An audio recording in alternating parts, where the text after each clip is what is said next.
시청자 여러분 안녕하십니까. 뉴평 꼭지 하도록 하겠습니다. 실은 어제 블링컨 국무장관의 방중에 대해서 용정호투 부분 녹화를 했었는데 오늘 대사님이 그걸 하나 하이라이트로 좀 잡아서 따로 해달라 그래서 그래서 다소 중복되는 부분이 없지 않아 있을 수 있는데 어제 녹화하고 불과 수시간 이후에 새로운 정보를 취합해서 다른 메시지를 전달하는 게 이제 쉽지는 않습니다. 하지만 이게 미국의 국무장관이 5년 만에 중국을 방문한 거기 때문에 이건 굉장히 큰 이슈가 되죠. 그래서 다시 한번 이제 기억을 되살려서 전체적으로 종합 정리하는 차원에서 이제 이 방송을 진행하도록 그렇게 하겠습니다. 국무장관이 5년 만에 갔다는 거는 미중 양국 관계가 상당히 냉각돼 있다. 이거 특히 이제 문제가 됐던 거는 지난번에 이제 정찰 위성 사건. 그 이후로 계속 악화 인류를 치닫고 있었고, 그 다음에 이미 오래전부터 대만 수역에서 해군 함정끼리 이제 충돌 직전까지 간 상황, 그 다음에 공군기들끼리 이제 거의 뭐 접촉하다시피 하는 그런 어떤 사건, 사고들, 뭐 이런 것 때문에 본인들이 이제 미국과 중국이 의도적으로 원하지 않는 그런 충돌이 발생했을 경우에 이제 위기 관리가 필요하지 않습니까? 그런 차원에서 이번에 뭐 갈 수밖에 없었다 하는 게 이제 세평인데, 원래는 정찰위성 사건이 있기 전에 블링컨 장관이 중국을 방문하도록 그렇게 계획이 돼 있었습니다. 그런데 그 사건이 이제 터지니까 그런 상황에서는 도저히 웃는 얼굴로 중국을 갈 수 없다라고 이제 중단을 했었죠. 연기를 한 상태입니다. 그게 이제 다시 이제 이번에 뭐 관계 회복을 위해서 간다고 하는데 근본적으로 관계 회복은 되지 않습니다. 일단 대만 문제에 있어서 어떠한 양보도 있을 수가 없기 때문에 중국 역시 자국의 영토의 일부라고 주장하는 대만을 포기할 의사도 없고, 그 다음에 만약에 대만이 중국에 의해서 잠시 침공을 당하는 걸 그냥 눈을 뜨고 보고 있자니 이거는 패권 국가로서의 위신이 말이 안 되거든요. 그 다음에 그런 어떤 위신 문제라기보다는 설사 만약에 서로 대만이 아마 그 중국에 침략당하지 않는다 하더라도 어떤 식으로든 뭐 친중 정권이 들어서서 그 영향권 안에 들어간다라고 하게 되면은 인도 태평양 전략의 집행에 있어서 상당한 이제 부담과 압박이 발생하겠죠. 그래서 그런데 근본적으로 화해나 이제 접점이 발생할 수 없는 그런 차이점들이 있기 때문에 그런 걸 염두에 두고 이제 블링컨이 중국에 간 걸 겁니다. 근데 이제 국내 언론들 보면은 중국 간 걸 가지고 완전히 뭐 대땅트 분위기가 도래했다는 둥 이렇게 침소봉대하거나 너무 확대 해석하시는 그런 기자들이 많이 있는데 그건 아닌 것 같고요. 그래서 떠나기 전에 한국의 박진 외교장관, 그 다음에 일본의 하야시 외상과도 이제 전화 통화를 했습니다. 그래서 이거는 이런 메시지일 겁니다. 내가 중국에 간다고 지금까지 이제 뭐 공급망 재편이라든지 디커플링이라든지 중국과 거리를 두라든지 하는 그 메시지와 반하는 것은 아니다. 그러니까 막 걱정하지 마라. 이런 식의 어떤 메시지를 우회적으로 전달했을 겁니다.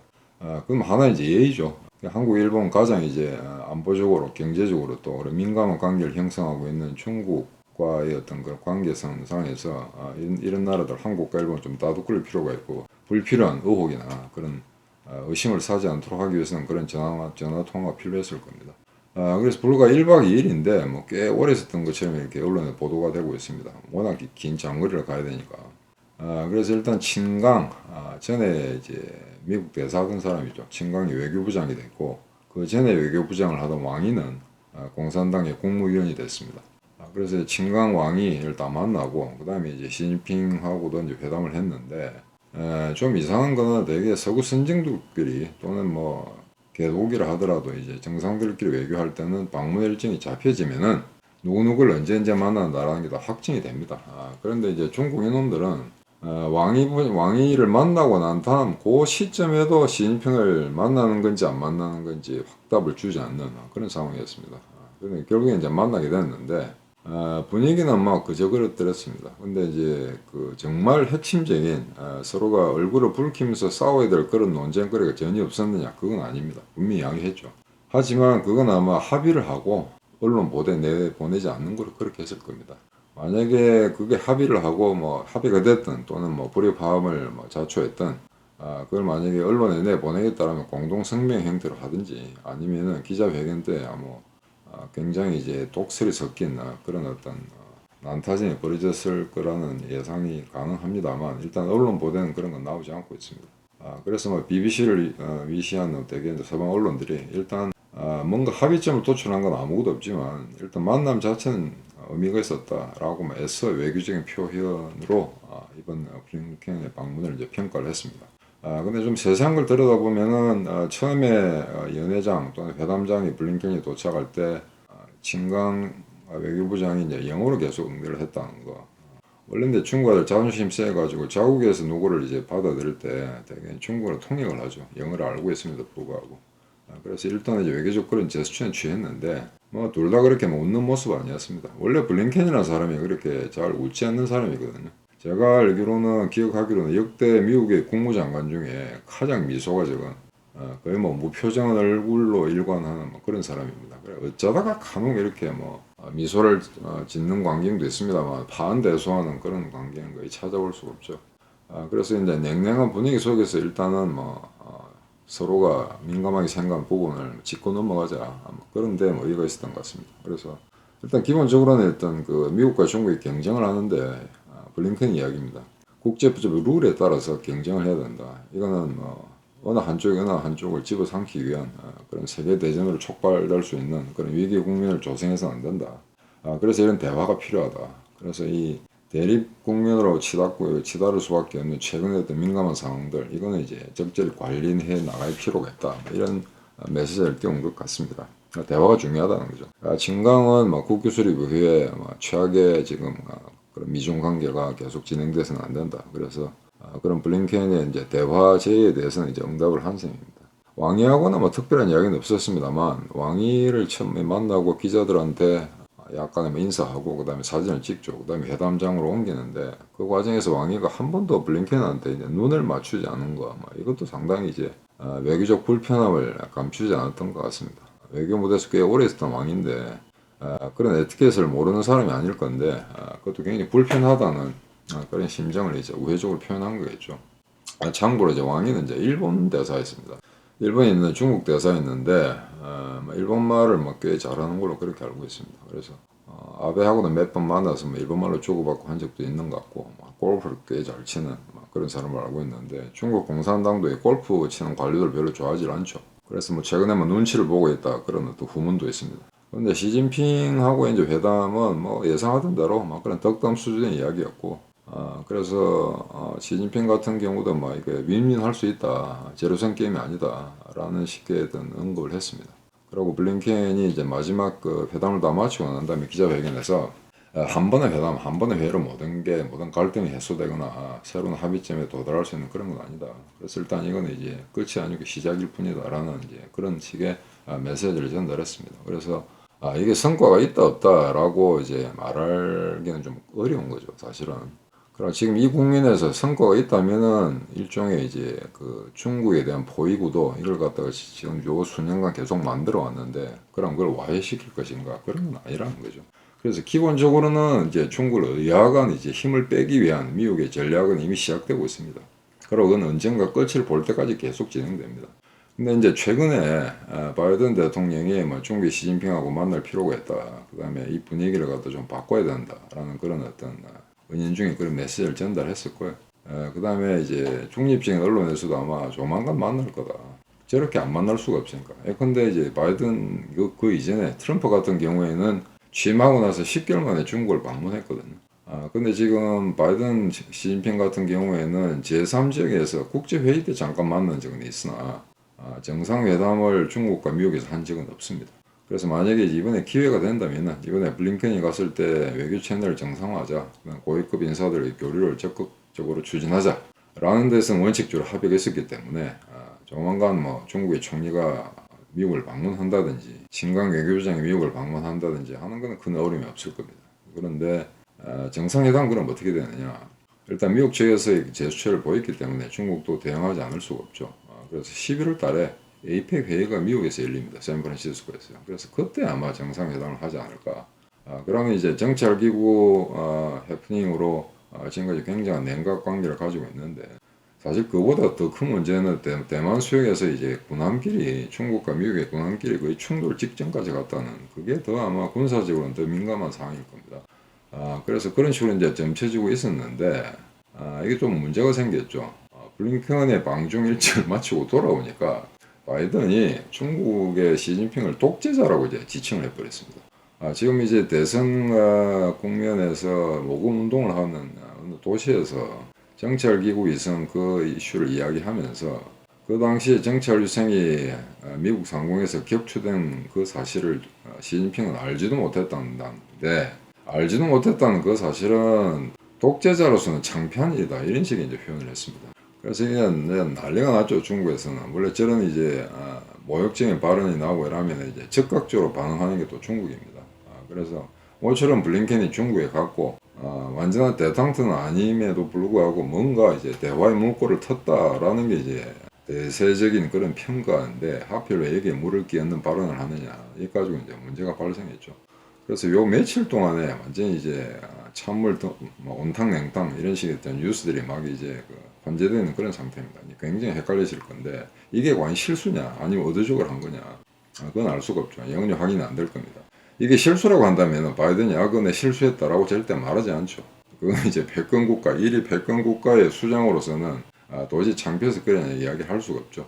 만약 실수였다라고 일한다면은 그러면은 대선을 앞두고 미국 국민들한테도 신뢰를 저버리는 뭐 저런 인간이 있나 나이를 먹으니까 치매기가 왔구만 하는 식의 이제 비아냥거림을 그런 조롱거리가 될 가능성이 있기 때문에 결코 이게 말실수다라고 하진 않을 겁니다. 그럼 만약 의도적으로 했다고 합시다.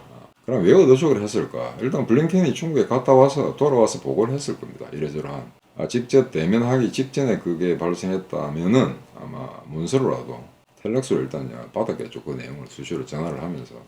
자, 그럼 그 핵심적인 사안이 몇 개 있었을 겁니다. 대만 문제라든지. 그 다음에 지금 또 하나 새로운 이슈가 되고 있는 게 중국이 쿠바에다가 전자감청 장비를 탑재한 그런 시설물들을 갖다가 거기에 이제 설치를 해서 그 이제 미국의 코앞에서 미국을 도청하고 탐지하는 그런 기능을 갖춘 기관을 설립했다라는 게 이제 뉴스에 나오고 있습니다. 그래서 지금 대만에 대해서 미국이 이제 첨단 무기를 제공하고 계속해서 이제 대만 지원액을 늘린다 이런 게 이제 중국의 이제 신경을 곤두세우는 그런 문제가 되는데 그에 대해서 아마 중국이 맞받아치기 위해서 거기에 그런 이제 문제가 되는 장치를 설치한 게 아닌가. 그것도 이제 뭐 몰래 했겠는데 아마 CIA가 조사를 해서 확인을 했겠죠. 쿠바 내에도 미국 첩자들이 있으니까. 그래서 아마 그 문제를 분명히 언급을 했을 겁니다. 블링컨이 중국 가기 전에 그걸 한다고 언급을 한다고 했기 때문에 그건 분명히 이야기했을 거고. 그래서 거기에 대한 어떤 중국의 태도, 굉장히 불순한 태도, 그 다음에 뭐 그런 일 전혀 없다고 이야기하겠죠. 그래서 이게 바이든의 이 발언이 있고 나니까 뭐 중국 대변인이 무슨 뭐 거짓은 진실이 될 수 없고 진실은 거짓이 될 수 없다 뭐 이런 식의 어떤 동양적인 그런 언사를 쓰면서 미 바이든 대통령의 코멘트를 이제 부정을 했는데 전혀 근거 없는 이야기가 아닐 겁니다. 만약 전혀 근거 없는 이야기라면 그 미국으로서는 정말 창피한 일이 되겠죠. 근데 여러분들 한번 1962년 쿠바 위기 사태를 한번 생각해 보시기 바랍니다. 브루쇼프의 소련이 거기에 이제 핵무기를 갖다가 싣고 배가 이제 쿠바로 갑니다. 거기에 이제 미사일 기지를 갖다가 핵미사일 기지를 설치하기 위해서 가는 거죠. 그래서 아마 거의 3차 대전이 발생하더냐 그런 위기 일발의 상황까지 이제 치달았었는데 그때 이제 뱃머리를 돌리는 바람에 그런 위기는 이제 불식될 수 있었죠. 그래서 그거하고 버금간다고는 할 수 없으나 쿠바의 그런 어떤 전자감청 시설을 갖다가 설치한다는 것 자체, 그 다음에 쿠바 이제 섬의 그 북쪽에서 중국과 쿠바가 연합 군사 훈련을 한다. 이런 게 지금 보도에 뜨고 있기 때문에 이거는 미국으로서는 굉장히 이제 불쾌한 그런 이제 사건 사고가 아닐 수가 없습니다. 그래서 그러저러한 문제, 지금 가장 핵심적인 그런 문제에 대해서 중국과 거의 평행선을 이루고 거의 뭐 합의점에 도달하지 못했다. 그런 보고를 받았겠죠. 그러자면은 이제 불쾌한 심정을 드러낼 수밖에 없는 아마 그런 상황일 겁니다. 그리고 이제 역대 국무장관들이 시진핑을 만났을 때 되게 이제 1대1로 나란히 같이 이제 탁자에 앉아서 이야기하는 거 있는데 이번에 보면은 마치 이제 외국 사신을 접대하듯이 명나라, 뭐 청나라 이런 애들이 시진핑은 가운데 앉아 있고 이제 왕이가 여기 앉고 그다음에 이제 그 반대편에 블링컨이 앉아 있는 이런 모습이 연출됐습니다. 그래서 물론 이제 시진핑은 국가 원수이기 때문에 블링컨 국무장관보다는 이제 외교 의전상 한 단계 위이긴 합니다만 되게 지금까지는 미중이 양국의 이제 국무장관, 외교장관, 외교부장을 이제 받아들일 때는 되게 나란히 앉아서 동등한 위치에서 이야기를 하게 되죠. 라브로프 러시아 외상이 지난번에 외무장관이 지금 시진핑을 만났을 때도 이제 그런 모습이었습니다. 그래서 아마 그거 가지고 이렇게 불쾌했다고는 할 수는 없겠으나 여하간 이제 핵심적인 사안에서는 도저히 이제 탈출구가 보이지 않았다. 그런 점에서 여기서 한 방 밀 필요가 있다. 만약에 바이든의 발언이 의도적인 거라면은 그렇게 해석될 수밖에 없습니다. 그런데 이 시점에서 그 뭐 한국 언론들이 지금 어떻게 이야기하고 있냐면 바이든 이 발언이 나오기 전에 이거 큰일 났다. 윤석열 정부가 미국의 뜻에 따라서 중국과 이제 계속 거리를 두면서 문제를 발생시키는데 중국의 어떤 핵심 이익을 건드리는 그런 신경을 곤두서는 발언들을 하고 있는데 이러다가 만약에 미국이 중국과 친해져 버리면 한국은 어떻게 되냐 뭐 이런 식의 이제 불안한 그런 외교를 해서는 안 된다 라는 식의 어떤 논평들을 갖다 마구 쏟아냈습니다만 미리 말씀드렸습니다. 블링켄의 방중으로 모든 게 해결되는 게 아니었습니다. 그거는 그냥 위기 관리 국면에서 대화 채널을 유지해 나가는 그런 모멘텀을 확보하자는 거지. 그 블링켄이 마지막에 한 이야기대로 한 번의 회담으로 다 끝낼 수 있는 건 아니거든요. 자, 그러면은 불과 이제 하루 이틀 뒤에 또 바이든이 이런 발언을 해가지고 지금 찬물을 끼얹었다. 그럼 또 어떻게 이야기하겠냐 이거죠. 그러니까 지난 영장부터 시간에 제가 말씀을 드렸습니다만 어떤 한해 사안에 대해서 너무나 이제 막 극화시키는 그 하나가 어마어마한 외교적 안보적 의미를 담고 있기 때문에 이런 식의 어떤 해석이 가능하다라고 하는 게 굉장히 위험한 발상들입니다. 그래서 하루하루가 다르게 저렇게 이제 뉴스가 전혀 각도가 다른 뉴스가 이렇게 나오게 되면 독자들이 굉장히 헷갈리게 되는 거죠. 그래서 근본적으로 디카플링은 합니다. 그게 디리스킹이 됐다고 해서 그 말장난에 불과한 이야기거든요. 어차피 중국으로부터 거리를 둔다는 이야기입니다. 그런데 갑자기 거리를 둔다거나 그 다음에 뭐 교역의 규모를 줄인다든가 하게 되면은 미국을 따르는 이제 서방 선진국들의 어떤 경제 구조 이런 게 상당히 문제가 생기기 때문에 속도 조절하자, 좀 완만하게 하자 하는 뜻에서 미국이 이제 디카플링이란 말 대신에 디리스키란 말로 대체하겠다고 한 것이지 이거는 중국에 대한 것이 아니고 사실은 한국을 위시한 서방 국가들에 대한 메시지입니다. 디리스킹으로 나가자는 이야기입니다. 그래서 그게 무슨 질적인 어떤 변환을 의미하는 건 아니고요. 그래서 그걸 가지고 또 대서특필하는 언론 매체들이 있습니다만 그런 건 이제 상당히 조심해서 들여다봐야 될 것 같습니다. 그래서 이제 블링켄의 방중은 사실은 어찌 보면 바이든의 이제 저 한마디 때문에 완전히 찬물을 끼얹었다라고 할 수 있는데 그렇다고 해서 대화가 그것 자체만으로 이제 또 단절이 되느냐 그건 아니죠. 그 다음에 자기들이 이제 독재자라고 이야기하는 데서 발끈했는데 한번 생각해 보십시오. 다당제가 아니고 공산당 독재 나라에서 그 정치적 수장이 국가원수가 아무리 탕평책을 쓰고 민주주의 원칙에 맞는 정치를 한들 그걸 우리가 민주주의라고 부르지는 않는 거죠. 그러니까 덩소팽이가 아무리 이제 유화적으로 부드럽게 정치를 한다고 한들 우리가 그 사람을 민주주의자라고 부르지는 않습니다. 그러니까 독재자가 맞습니다. 일당 독재에서 나치당 히틀러가 아무리 자국민을 잘 보살피고 국가의 이익을 극대화시키고 한다 하더라도 나치당밖에 없는 그런 나라에 대해서 우리가 그 나라를 민주주의라고 하지 않는 거죠. 그래서 그런 점을 여러분들이 염두에 잘 주시고 주요 언론, 그러니까 우리가 이제 익히 아는 중화일보, 무슨 동아일보, 조선일보에 나오는 그 언론 매체들의 어떤 그 발언들, 거기 나온 사설들, 논평들 그런 걸 읽거나 그 다음에 이제 언론 보도 매체를 청취할 때 조금 이제 비판적으로 거리를 두고 그래 현혹되지 않기를 바라는 바입니다. 자, 방송 이로 마치겠습니다. 안녕히 계십시오.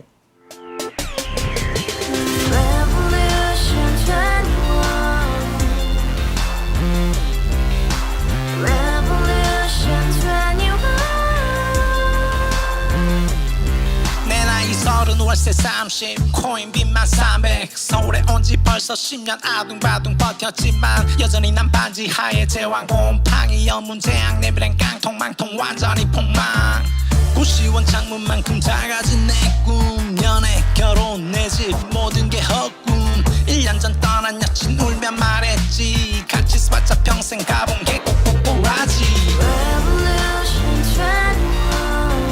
가바후스 700 나도 소유주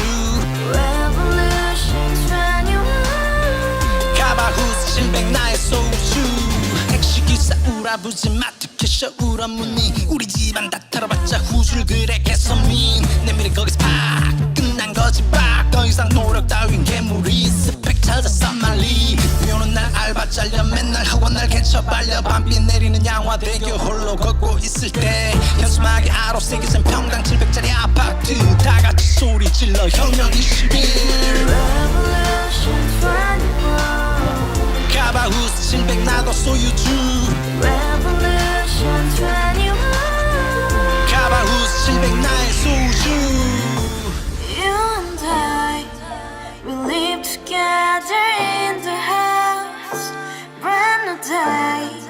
and you dream at your ass right up. Yeah. Revolution 21, only hope and happiness. 너의 곁에 내가 영원히 함께. 지금까지 정치인들 입만 열면 찝찝찝 개소리 멍멍멍 첫